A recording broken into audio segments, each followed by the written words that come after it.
ইন্তেকালের 5 দিন আগে প্রচন্ড জ্বর হলো, মাথায় যন্ত্রণা হলো, বারবার বেহুশ হয়ে পড়েন। যে রাত্রে ইন্তেকাল করবেন সেই রাত্রে সাহাবায়ে কেরাম কেউ ঘরে ফেরে নাই, সবাই কাঁদতেছে। সকলের ধারণা নবীজি খুব তাড়াতাড়ি বিদায় হয়ে যাবেন। ঘরের মধ্যে স্ত্রীরা কাঁদেন, জামাই কাঁদেন, নাতি নাতনি কাঁদেন।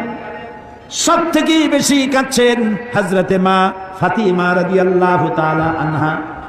রাসূলুল্লাহর হুশ এলো, হযরত ফাতেমার কান্না দেখে কাছে ইশারা করে ডাকলেন, কানে কানে কি যেন বললেন। হযরত ফাতেমার কান্না বন্ধ হয়ে গেল। হযরত আয়েশা ফাতেমাকে ডেকে বলেন, মা তোমার আব্বা জান কি তোমারে বললো, কান্না বন্ধ হলো তোমার? হযরত ফাতেমা বলেন, মা আমার আব্বা জান আমাকে কানে কানে বললেন, মা কাঁদিস না, তোর কান্না আমার বরদাস্ত হয় না। আমি তোমাকে সুসংবাদ শোনাই, আমি মরে যাওয়ার পর সবার আগে তোমার সাথে আমার দেখা হয়ে যাবে। হযরত ফাতেমা বুঝতে পেরেছেন এর অর্থ হলো রাসূলের ইন্তেকালের পরে আত্মীয় স্বজনের ভিতরে সর্বপ্রথম ফাতেমার ইন্তেকাল হবে। হয়েছিল তাই। রাসূলুল্লাহ বেহুশ হয়ে পড়লেন, আবার হুশ হলো, আবার বেহুশ হলেন। হজরের পরে হযরতে জিবরাইল এসে বলছেন, আসসালামু আলাইকা ইয়া রাসূলুল্লাহ, হে আল্লাহ রাসূল, আল্লাহ আপনাকে সালাম বলেছেন আর তিনি জানতে চেয়েছেন আপনি কেমন আছেন। তিনি জানেন আপনি কেমন আছেন, তারপরেও তিনি জানতে চেয়েছেন আপনার মুখে আপনি কেমন আছেন। নবীজি বললেন, আমি বড়ই কষ্টের ভিতরে আছি, অসুস্থ আছি।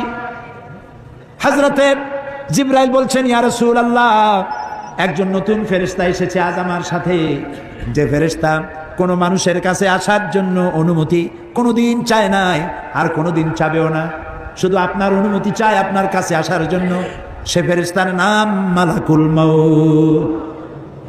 হযরতে মালাকুল মউত রাসূলের অনুমতি নিয়ে রাসূলের জাসাদ মুবারকের কাছে এসে সালাম পেশ করলেন, বললেন, ইয়া রাসূলুল্লাহ, আদম আলাইহিস সালাম থেকে নিয়ে শুরু করে এই পর্যন্ত আমি যত মানুষের জান কবজ করেছি আর কিয়ামত পর্যন্ত যত মানুষের জান কবজ করব, কারো কাছে অনুমতি চাই নাই, অনুমতি চাওয়াও আমার লাগবে না।